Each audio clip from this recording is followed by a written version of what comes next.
Channel subscribe कर दीजिएगा और बेल आइकन क्लिक कर दीजिएगा ताकि नावल के नोटिफिकेशन आपको मिलते रहें।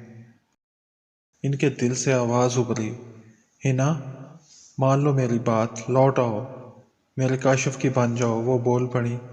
एक लम्हे के लिए हिना की आंखों में चिराग जल उठे।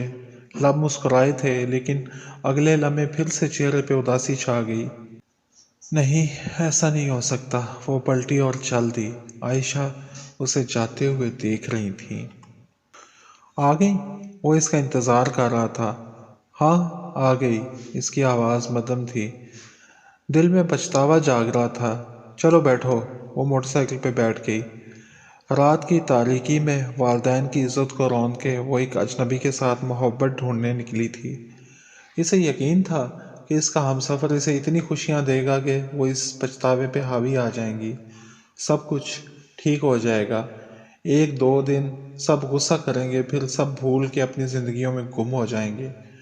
मोटरसाइकिल स्टेशन के स्टैंड पे लगा के वो दोनों प्लेटफॉर्म पे नस्ब बेंच पे बैठ गए।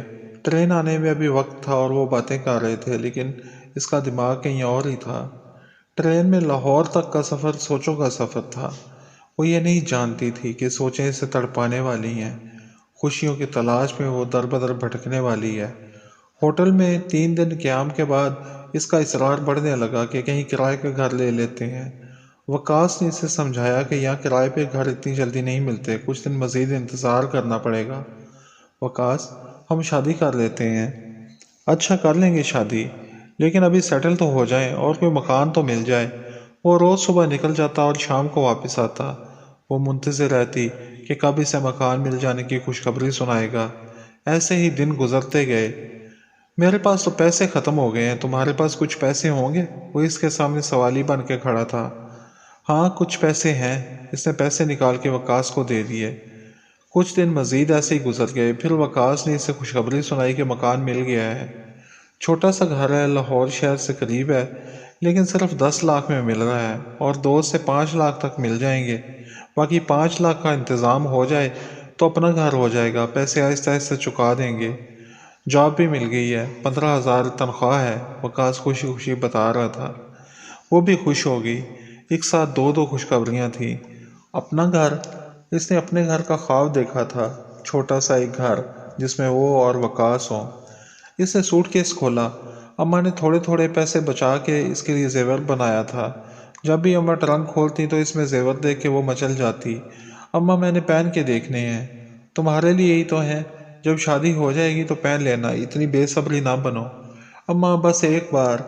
अच्छा चलो ठीक है, एक बार पहन लो। माँ प्यार से इसे देखती रहती और वो जेवर पहन के खुद को आईने में मुख्तलिफ जावियों से देखती और खुश होती। हर बार वो ऐसी कहा करती और अम्मा थोड़ी सी तकरार के बाद मान जाती और वो जेवर पहन के आने वाले खूबसूरत दिनों के तस्वर में खो जाती। हर लड़की की तरह इसके ख्वाबों का राजकुमार भी खूबसूरत ही था। अपने ख़ानदान की वो पहली लड़की थी जो इतना पढ़ चुकी थी। अम्मा खुद गुर्बत की वजह से पढ़ नहीं सकी थी, लेकिन इनकी ख्वाहिश थी कि इसके सारे बच्चे पढ़ लिख जाएं। लड़के तो पढ़ाई में इतने चल न सके थे, लेकिन इसने माँ की ये ख्वाहिश पूरी करती थी। शादी भी वो माँ की मर्ज़ी से करना चाहती थी, लेकिन अम्मा इसकी शादी के ख्वाब देखते देखते दुनिया ही छोड़ गई और फिर इसकी ज़िंदगी में विकी आ गया। जेवर अम्मा की याद दिला देते थे। इनके जाने के बाद इसने कभी इन्हें पहना ही नहीं था। अब वही जेवर निकाल के वो हसरत भरी नज़रों से इन्हें देख रही थी। क्या देख रही हो? वकास के पूछने पे वो ख्यालों की वादियों से वापस आ गई। कुछ नहीं, देख रही थी कि कभी ये जेवर पहनने का मुझे बहुत अरमान होता था। इसने आंखों में आने वाले आंसुओं को साफ किया और जेवर को पोटली में बांध के वकास के हाथ में थमा दी। ये क्या? वो हैरान हो गया। जेवरात हैं, इनको बेच के इतने पैसे तो हो ही जाएंगे।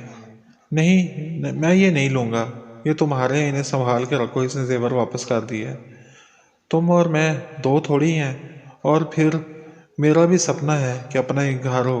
अच्छा है ना कि किराए के मकान की बजाय अपना घर मिल रहा है। जल्दी से ले लो कि कहीं कोई और गाहक न लग जाए। जेवर का क्या है, फिर बन जाएगा। वकास खुश हो गया। तुम्हारा बहुत बहुत शुक्रिया, मैं तुम्हें बहुत सारे जेवर दोबारा बना दूंगा। वो दोनों बहुत खुश थे।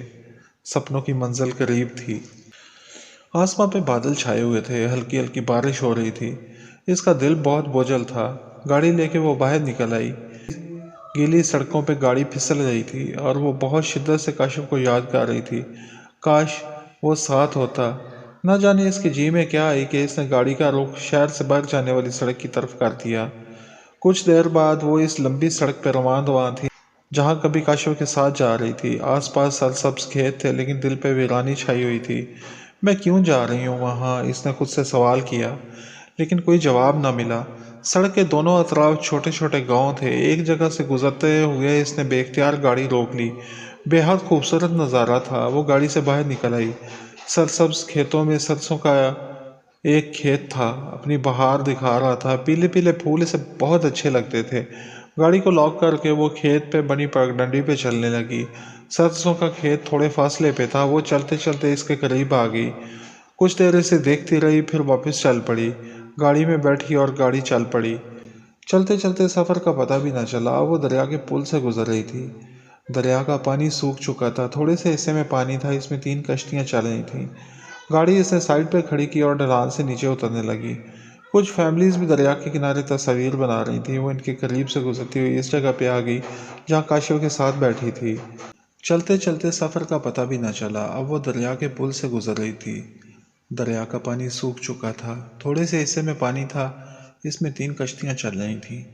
گاڑی اس نے سائڈ پہ کھڑی کی اور ڈھلان سے نیچے اترنے لگی۔ کچھ فیملیز بھی دریا کے کنارے تصاویر بنا رہی تھیں۔ وہ ان کے قریب سے گزرتی ہوئی اس جگہ پہ آ گئی جہاں کاشف کے ساتھ بیٹھی تھی۔ سب کچھ ویسا ہی تھا، بس کاشف ساتھ نہیں تھا۔ وقت آگے سرک چکا تھا۔ وقت زندگی میں کتنی بڑی تبدیلیاں لے آتا ہے۔ ہر چیز اپنی جگہ پہ موجود ہوتی ہے۔ لوگوں کے رویے بدل جاتے ہیں، رشتوں کی نوعیت بدل جاتی ہے، جذبات کبھی کم ہو جاتے ہیں، کبھی زیادہ ہو جاتے ہیں، ایک جیسے کبھی بھی نہیں رہتے۔ تغیر زندگی ہے، یہ ہم مانتے ہیں، لیکن تبدیلیاں جب ہماری مرضی کے خلاف ہوتی ہیں تو پھر کچھ بھی اچھا نہیں لگتا۔ کاشف اگر ساتھ ہوتا تو سب کتنا اچھا ہوتا۔ میں دل سے خوش ہوتی۔ کیا میں ناشکری ہوں؟ وکی نے جب قید کیا تھا تو مر بھی سکتی تھی نا۔ میرے انتظار سے تنگ آ کے کاشف شادی بھی تو کر سکتا تھا نا۔ شادی ہو رہی تھی اور شادی رک گئی، دوبارہ بھی تو ہو سکتی تھی نا۔ اس احساس کو سلا دوں کہ میرے ساتھ یہ سب کچھ ہو چکا ہے، لیکن میرا ایسا کرنے سے کیا ہوگا؟ زمانہ تو یاد رکھے گا نا، قدم قدم پہ مجھے یاد دلاتا رہے گا، تانے دیتا رہے گا۔ جو ہوتا ہے اسی میں بہتری ہوتی ہے۔ جوتے اتار کے اس نے ہاتھ میں پکڑ لیے۔ ننگے پاؤں ریت پہ چل رہی تھی۔ ٹھنڈی ٹھنڈی ریت، ہلکی بوندیں برس رہی تھیں۔ دن میں شام کا عالم ہو رہا تھا۔ بادل گہرے ہوتے جا رہے تھے۔ ساحل پہ چلتے چلتے وہ دریا کے نزدیک پہنچ کے رک گئی۔ یہاں سے دریا خشک تھا، ریت ہی ریت دور تک پھیلی ہوئی تھی۔ وہ دریا کے اندر اتر گئی۔ پانی کی جگہ صرف ریت تھی۔ یہ وہی جگہ تھی جہاں وہ اور کاشف دریا کے اندر گئے تھے۔ اس جگہ کے سامنے ساحل پہ ایک بڑی چٹان پڑی تھی۔ چلتے چلتے وہ اور آگے جانے لگی۔ کئی لوگ اس کی جانب دیکھ رہے تھے۔ اکیلی لڑکی جو سب کی موجودگی کی پرواہ کیے بنا چلی جا رہی تھی۔ دریا کا پانی تو پھر آ جائے گا، لیکن اس کی خوشیاں لوٹ کے کبھی نہیں آئیں گی، کبھی نہیں۔ ہوائیں اسے سہلا رہی تھیں۔ انہوں نے آنکھیں بند کر لیں۔ کاشف اس کے ساتھ تھا۔ دونوں کمر تک دریا کے پانی میں تھے۔ اس نے مضبوطی سے کاشف کے ہاتھ پکڑے ہوئے تھے اور کاشف کی آنکھوں میں دیکھ رہی تھی۔ منظر بدلا۔ اب وہ کاشف کے ساتھ بوٹ پہ کھڑی تھی۔ شام کا منظر، سورج ڈوب رہا تھا۔ اب میں آنکھیں کھولوں گی تو کچھ بھی نہیں ہوگا، میں اکیلی ہوں گی۔ اس کا دل چاہا اچانک بہت سارا پانی آ جائے اور اسے اپنے ساتھ بہا کے دریا کی گہرائیوں میں لے جائے۔ ہنا کی کہانی ختم ہو جائے۔ یادیں دل پہ دستک دے رہی تھیں۔ آج بھی ان میں وہی شدت تھی۔ اندھیرا گہرا ہو رہا تھا اور وہ اکیلی تھی، اپنے شہر سے اتنی دور۔ اب واپس چلنا چاہیے۔ سردی بھی لگ رہی تھی، کسی لمحے بارش تیز بھی ہو سکتی تھی۔ اس نے جوتے پہنے اور واپس چل دی۔ گاڑی کے پاس ایک شخص شیشہ صاف کر رہا تھا۔ وہ دروازہ کھول کے اندر بیٹھی تو وہ دروازے کے پاس آ کے سوالیہ نظروں سے اسے دیکھنے لگا۔ مجھے کھانا کھانا ہے، بھوکا ہوں۔ ہنا نے پرس سے 500 کا نوٹ نکالا اور اسے دے دیا۔ اس شخص کے ہونٹوں پہ مسکراہٹ آ گئی۔ اسے اتنے زیادہ پیسے ملنے کی توقع نہیں تھی۔ وہ خوشی خوشی پیچھے ہٹ گیا۔ دوسرے دن وقاص اسے اپنے دوست کے ہاں لے گیا۔ مکان اپنا ہونے میں 2-3 دن لگ جائیں گے، عدالتی کارروائی باقی ہے، تب تک ادھر ہی آنا ہوگا۔ لیکن وقاص اس سے تو بہتر تھا ہوٹل میں رہ لیتے۔ میرے پاس مزید پیسے نہیں ہیں، اس لیے कोई बात नहीं, 2-3 दिन की बात है। वो चुप होगी। वकास का दोस्त शक्ल से ही आवारा सा लगता था। पहली नज़र में वो इसे अच्छा न लगा। इसे घूरता रहता था। इसने वकास से कहा तो इसे हंस के टाल दिया। दिल का अच्छा है वो, बस दिखने से क्या होता है। वकास, दिखने से बहुत कुछ होता है। तुम कैसे बर्दाश्त करोगे कि कोई मुझे घूर घूर के देखता रहे। कुछ लोगों की आदत होती है, तुम दिल पे ना लो। हमने कौन सा हमेशा यहीं रहना है, बस कुछ दिन, फिर अपने घर चले जाएंगे। अपना घर? वो चुप हो गई। इसकी नींदें बढ़ गई थी। रोज सोती तो सुबह उठकर भी नींद आती रहती, सर भारी भारी रहता। वकास, डॉक्टर के पास चलते हैं, मेरी तबीयत ठीक नहीं है, नींद आती रहती है। उफ़ो, इतनी सी बात के लिए डॉक्टर के पास क्या जाना है। नई जगह है इसलिए तुम्हारी नींद पूरी नहीं होती होगी। हम अपने घर कब जाएंगे, वो बार बार सवाल करती। बस मकान अपने नाम तो हो गया, इसकी थोड़ी बहुत मरम्मत करवाने वाली है, वो हो जाए फिर चलेंगे। वकास हर बार यही जवाब देता। एक रात मामूल के मुताबिक रात को चाय पी के वो सोई तो दोपहर को इसकी आंख खुली। 2 बजे थे, सर भी भारी भारी था। वो उठने लगी तो इसे हैरत का झटका लगा। विकास का दोस्त कुर्सी पे बैठा इसे ही देख रहा था। विकास कहाँ है? वो जल्दी से उठ बैठी। आ जाएगा, बाहर गया है। वो मुसलसल इसे घूर रहा था। वो इसे नज़रअंदाज करके किचन की तरफ जाने लगी तो पास से गुजरते हुए इसने इसका हाथ थाम लिया। ये क्या बदतमीज़ी है? बदतमीज़ियाँ जो तुम्हारे साथ होती हैं वो तुम्हें पता ही नहीं। ये देखो। इसने मोबाइल इसके सामने किया। वो सोई हुई थी और इसके साथ कोई मर्द था। वीडियो देख के इसके कदमों तले से ज़मीन सरक गई। क्या है ये सब? वो वहशत ज़दा अंदाज में बोली। रोज़ तुम्हें नींद की गोलियां खिला के यही होता है, वो बेनियाजी से बोला। विकास, इसका दिल बहुत ज़ोर से चीखा, आंखें बरस पड़ी। कितनी देर वो यूं ही रोती रही, अंदर से टूट रही थी, बिखर रही थी। मारूख, चुप हो जाओ। इसे नज़रें उठा के देखा। वो इसका प्यार था जिसके लिए वो अपना घर छोड़ के आई थी। इसी ने इसकी आंखों के सारे ख्वाब नोच लिए थे। इसे पहचानने में इसे भूल हो चुकी थी। इसने जान लिया था कि इसका वो छोटा सा घर जिसका वो सपना देख रही है, जिसके लिए इसने अम्मा के बनाए हुए जेवर भी कुर्बान कर दिए, हमेशा के लिए इससे छीन चुका है। साथ ही इसकी इज्जत भी। कुछ भी बाकी नहीं रहा इसके पास। चीखना चिल्लाना सब बेकार था। आंसुओं के समंदर भी इन दागों को नहीं धो सकते थे। जो खो गया था नहीं लौटा सकते थे। इसने सर झुका लिया। अब इसे कुछ और नहीं कहना था। वालदैन का दिल दुखा के कभी मोहब्बत नहीं मिलती। अब बस सज़ा थी जो इस जैसी लड़कियों को मिलती है। वो शर्मिंदा था या शर्मिंदगी का ड्रामा कर रहा था, इसे इससे कोई गर्ज नहीं थी।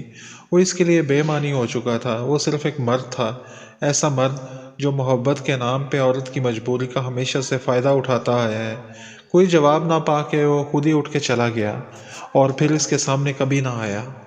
बाद की ज़िंदगी ऐसी ज़िंदगी थी जिसका इसने कभी सोचा भी नहीं था। मर्दों से नफ़रत हो चुकी थी, मोहब्बत से नफ़रत। दामे मोहब्बत में गिरफ्तार इसने वो कदम उठाया जिसके लिए ख़ुद को कभी माफ़ न कर सकी। इस मोहब्बत ने इसका सब कुछ छीन लिया था। बहुत अरसे बाद इस मर्दों की दुनिया में कोई इंसान मिला था। काशिफ से मिलके इसे अजीब भी लगा और अच्छा भी लगा। कोई शख्स ऐसा भी हो सकता है जो औरत के सामने जानवर बनने से महफूज रह सके, इसे कुछ न चाहे, इसे इज्जत दे सके। आज इतने सालों बाद वही इसके सामने था जिसने इसकी ज़िंदगी बदल डाली थी। एक शरीफ लड़की को प्यार के जाल में फंसा के बाजार की जीनत बना डाला था। काशिफ ने इसे बहुत बुरी तरह पीटा था। लगता था काशिफ के साथ भी इसने कुछ गलत किया था, वो इसी काबिल था। लेकिन फिर भी इसे मार खाते हुए देख के दिल को कुछ हुआ था। क्यों है ऐसा? मुझे क्या है इसके साथ? कुछ भी हो, जिए या मरे, इसके लिए वो बद्दुआएं भी करती रही थी। नफरत महसूस होती थी। कई बार सोचा कि इसे अपने हाथों से कत्ल कर डाले, जिसने इसकी ज़िंदगी को जहन्नम बना दिया। लेकिन आज दिल के ख्यालात बदल गए थे। ये दिल भी बड़ा अजीब है, या अजीब है ये दामे मोहब्बत। इंसान चाहते हुए भी इससे निकल नहीं पाता। रिहाई मुमकिन नहीं होती। चैनल सब्सक्राइब कर दीजिएगा और बेल आइकन क्लिक कर दीजिएगा ताकि नावल के नोटिफिकेशन आपको मिलते रहें।